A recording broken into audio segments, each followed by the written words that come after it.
Welcome. This is Leading with Spirit, the show that gives you an in-depth look at topics like what it takes to navigate your spiritual journey, how to heal yourself and grow your spiritual gifts, and balanced practices to expand your business and your spiritual leadership.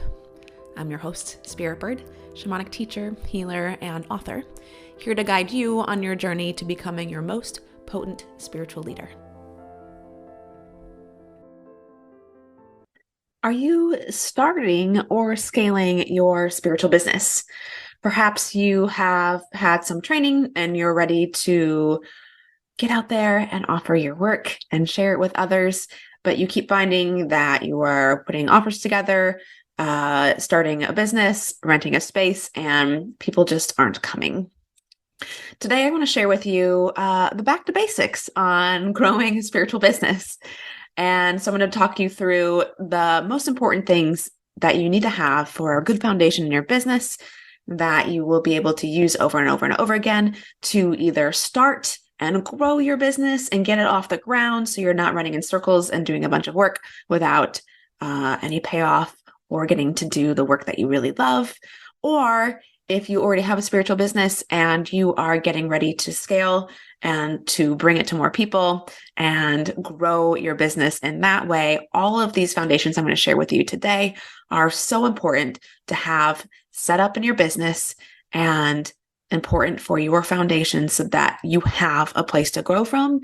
And so you aren't continuing to create and recreate the wheel of your business. So those foundational things are having an entry point in your business, having a way of sharing or communicating with the people you want to connect with, and of course, having a call to action, having an invitation to work with me. So let's go ahead and just dive right in and start with the entry point. When you are creating or sharing your offer, you are going to be focused either on helping an ideal client. So being focused on who it is that you really want to work with. And I always encourage you to do exercises or tasks that bring whatever's in your head or whatever's in the energetic field that you're feeling into the 3D. So that might be actually writing down, making a checklist for who your ideal client is. That might be writing down who you help and what you help them with. That might be saying it out loud while you're driving in your car or in the morning when you're in front of the mirror.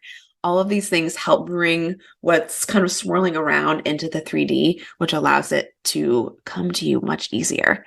So that's one of the ways is you're going to have your ideal client work. And so you're going to constantly be sharing and connecting with people through the lens of who your ideal client is, what they're struggling with, and what you help them with. The other place that you might have as an entry point is if you're more of an educational thing. So maybe you actually share about the education or the history behind the thing you offer. So that might be educating people on your Reiki business or educating people on plant medicine or educating people on the different types of trauma responses, for example. So either of these or both of them are really great themes. And from there, you can create the entry point into your business. So by entry point, I mean something that is external to you that gives somebody a way in or a way to find you. So this can look like creating a freebie. So let me give you some specifics around the freebie. So the freebie might be a checklist or a guide, or it could be a short training, anything that helps the person that you want to work with, your ideal client, get a quick win or learn how to do something in your area of expertise. And what is the best strategy for your freebie is that you have some way that you can connect with them so that you can keep track of who took your freebie. So I give this example a lot, but it's like kind of the old school way with business cards. You can still have business cards. You can still pass them around. But if you take a business card and you put it on a bulletin somewhere and somebody picks up that business card, you don't know who picked it up. And there's no way for you to follow up with them or find out if they want to learn more or answer their questions. You just know somebody picked it up, but you don't know who.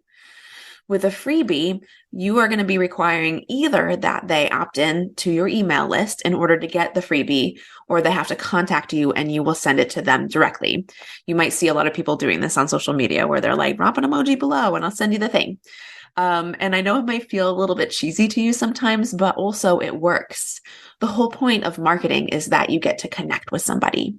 And so if you're just sort of tossing things out into the air, if you're just like sort of tossing your business cards places, or you're just sort of posting things, you might have people that are watching and noticing and following along, but you don't actually get to know who they are and follow up with them and continue to grow that relationship. It's sort of a one-sided thing where they're just sort of like kind of maybe even sometimes creepily following you along.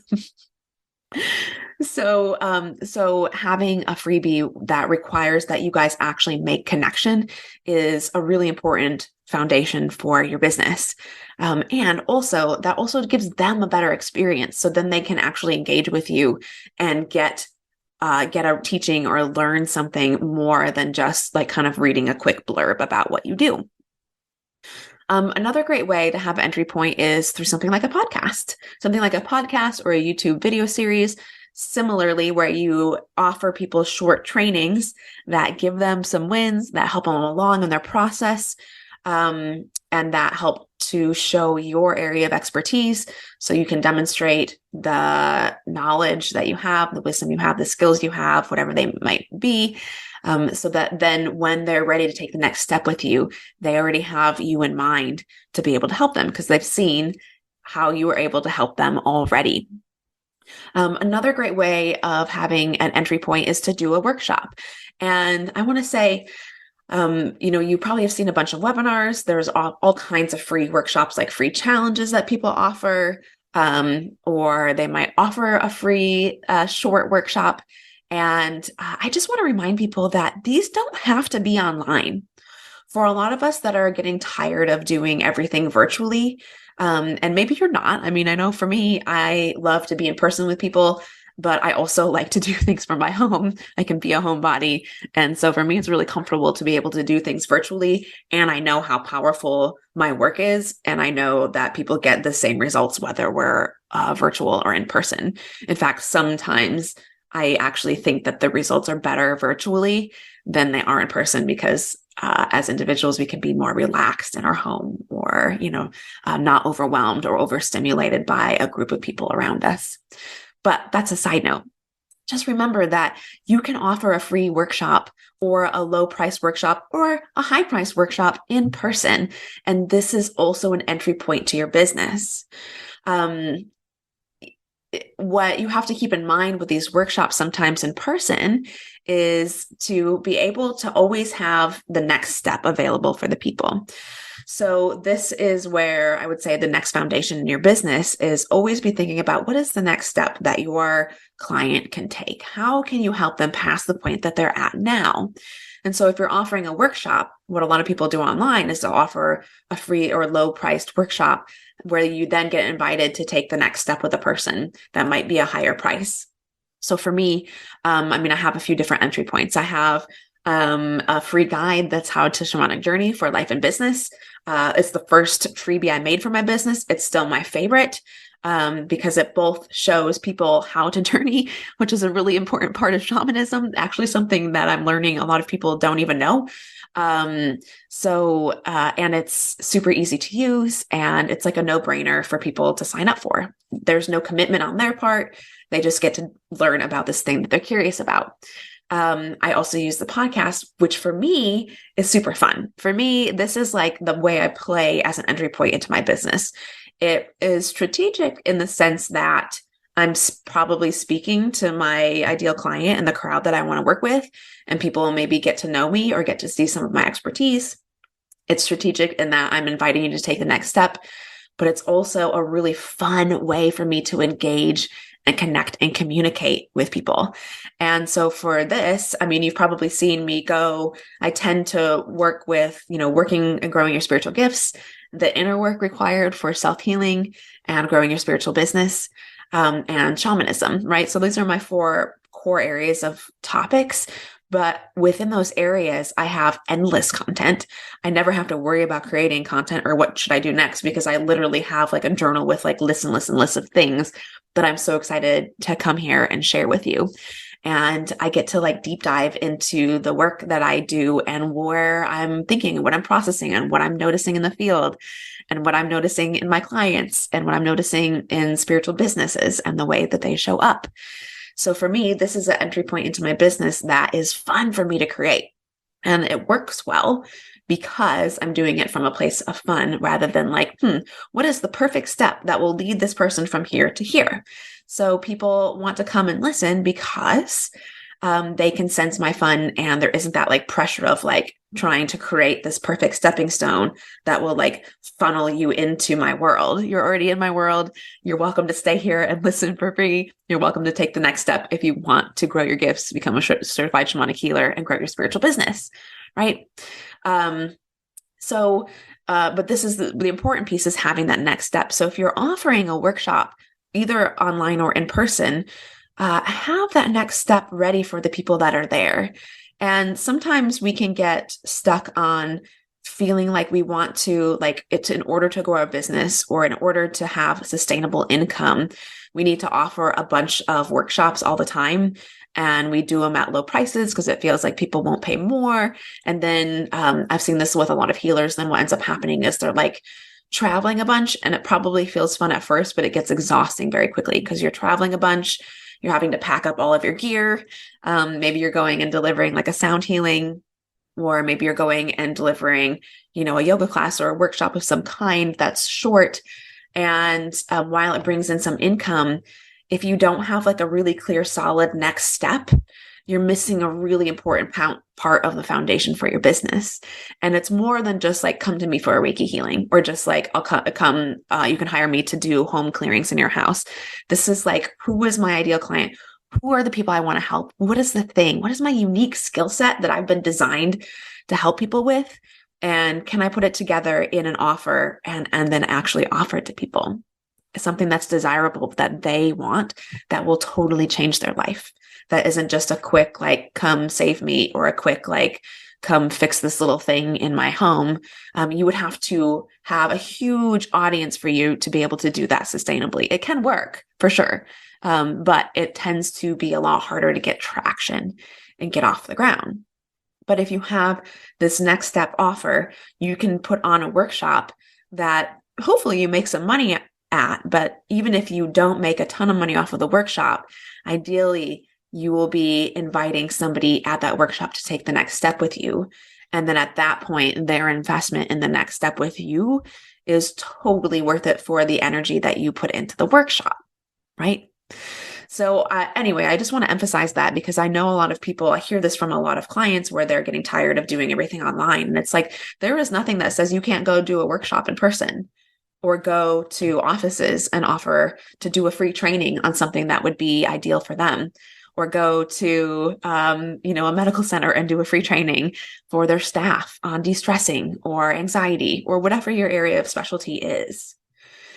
And it's really refreshing for people as well, because then they get to have that personal connection with you, and you will for sure come to mind first when they get to the point where they're ready to hire somebody. So this leads me to the second part of the foundation for your business, which is to have a way to constantly be sharing and communicating with people. Obviously, we can use social media for this. This is a great tool. Social media is wonderful for this purpose. And same thing, having your ideal client in mind. Who are the people that you want to work with? What is your offer? And speaking to them and sharing with them.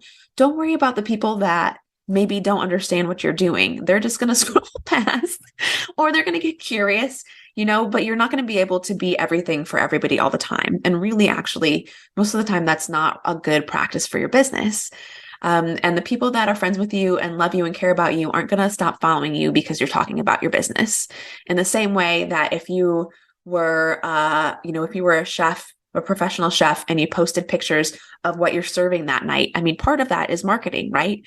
But probably people aren't like, oh, I'm so sick of you trying to cram your marketing down my face. They're like, oh, cool. Or they don't even think about it and they just scroll past. But the people that are interested in what you're doing are watching. And I know I've said this before, but I'll say it again because I can't overshare this.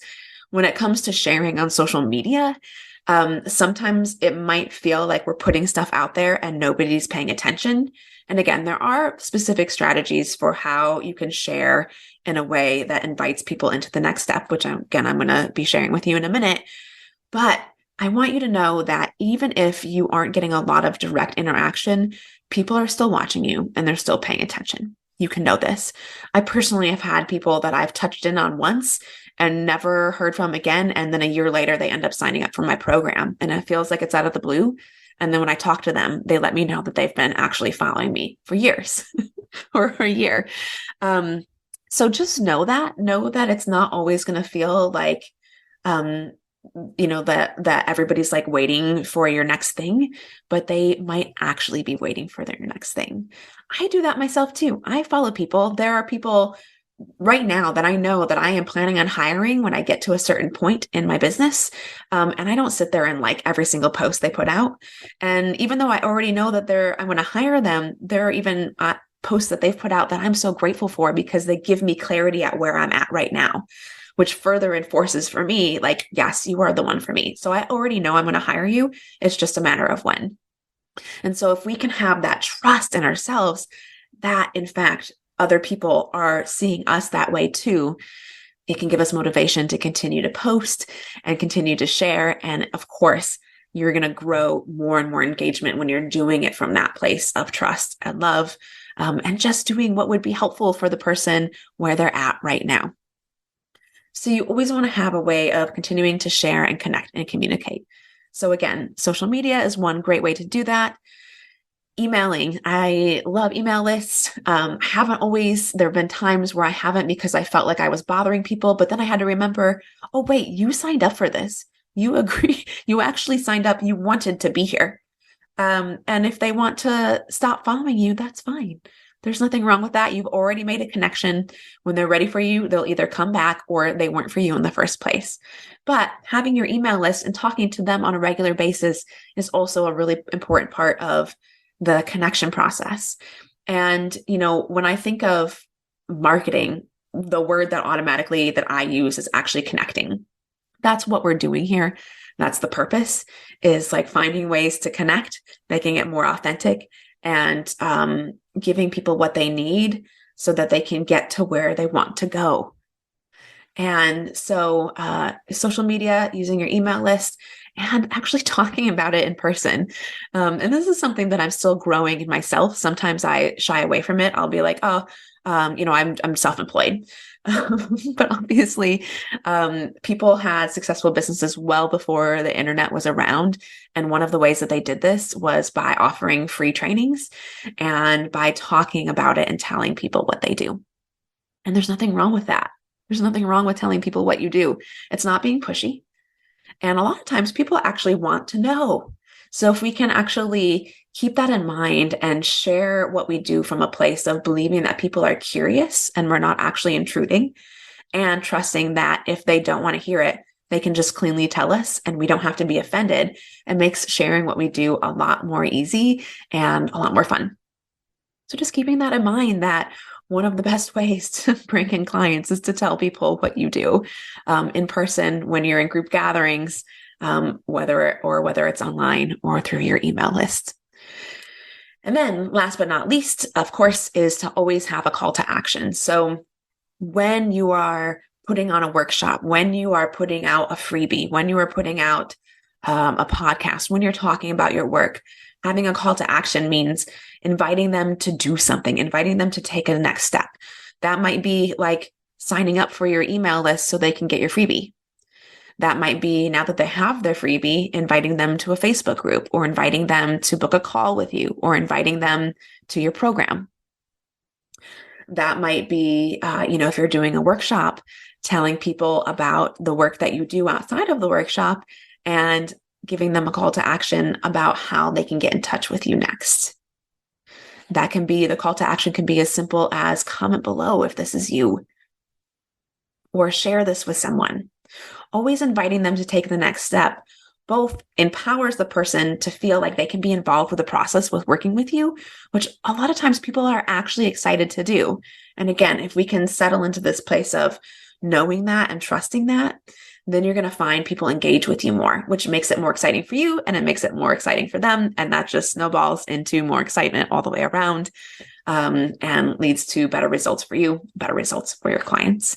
So don't be shy and ask for the next step, because otherwise, what are we really doing here? And if you're feeling like you're putting out a lot of content or doing a lot of things in your business and you're not getting any traction and nothing's coming back to you, you need to come back and evaluate these core things. Do I have a clear entry point into my business? Preferably one that's fun. Am I constantly communicating to people and connecting with them in a way that my ideal client would understand and want to work with me?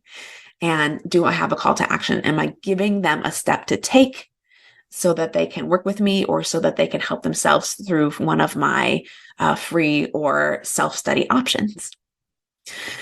So again, I can't emphasize enough how important these main things are in your business. And a lot of times I see people do this over and over again, where they skip these steps, where the first thing they do is they try to build a website. Websites are great. They're a very important business tool. Don't get me wrong there. But we put all of this energy into building a website and we're missing these core things, which again, businesses survived off of for decades before we had the internet and before websites existed.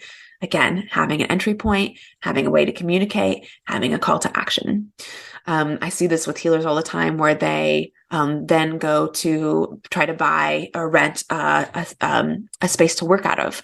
Also important, if you're doing in-person work, but that's like a lot of overhead right off the bat. And if you don't already have a collection of people who are interested in your services, you're going to start in the red, and it's going to take you generally a lot longer to build up your business. So instead, I want to invite you to consider offering your work virtually first, or inviting people into your world virtually first before you go into creating a physical business, or before you go into investing a lot of time or money into building a website that nobody's actually interested in or following.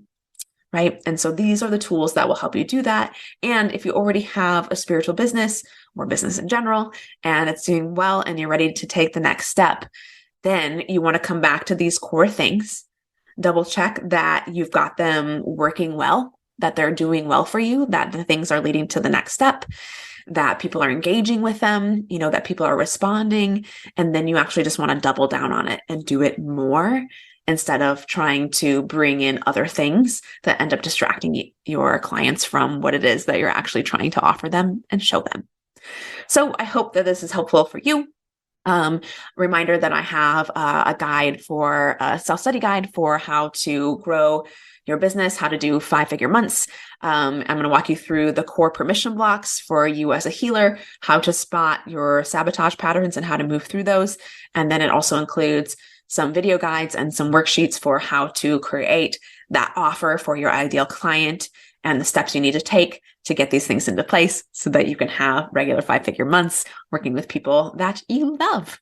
If you're interested in that, you can find that in my bio on Instagram or Facebook, or you're welcome to message me and I'm happy to share you more information about that program. Thanks for joining me today. Have you been hearing the call to expand your spiritual gifts and step into your next level of conscious leadership? If you're a coach, healer, or a spiritual leader, you can learn more about Shaman School and growing your spiritual business on our website, HoltonHealingArts.com, or send me a DM at HoltonHealingArts.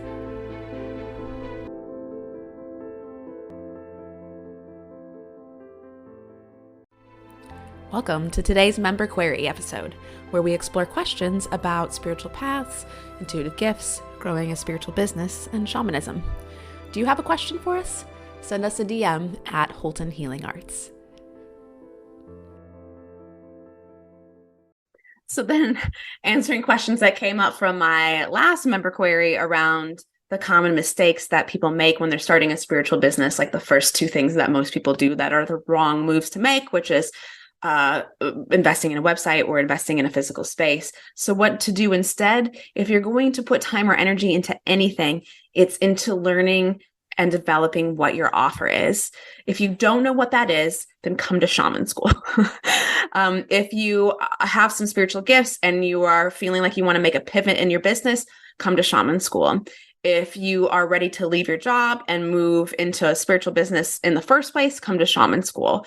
You've got to know what your unique gifts and medicine are and how to use them and how to guide clients through their process before you do any of the other stuff, like worrying about a website or a space.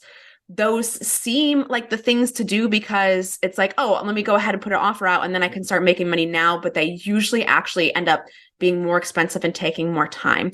So it's well worth your time and energy, like a gazillion times more worth your time and energy to do that research and train and learn and be very clear and on purpose with what you want your work to be in the world before you bother with any of those things.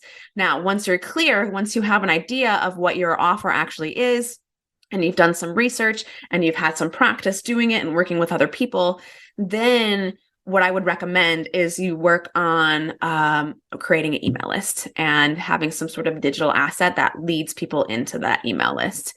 And I can share more details about that. You are welcome to come to the Leading with Spirit group, Facebook group, or ask me if you are looking at that in more detail. But just know that like that's usually the easiest piece and that's the first step. Remember, like people have been selling things long before the internet was around. And people were selling things even without having to have a storefront. So you don't need to do those things either for your business to be successful. I hope you enjoyed this episode of Leading with Spirit. If you did, please share the link for this episode with your biggest takeaway, tagging me at Holton Healing Arts. It would also support me if you subscribed and left a rating and review of the show so we can support more people living their highest purpose. Until next time, journey on.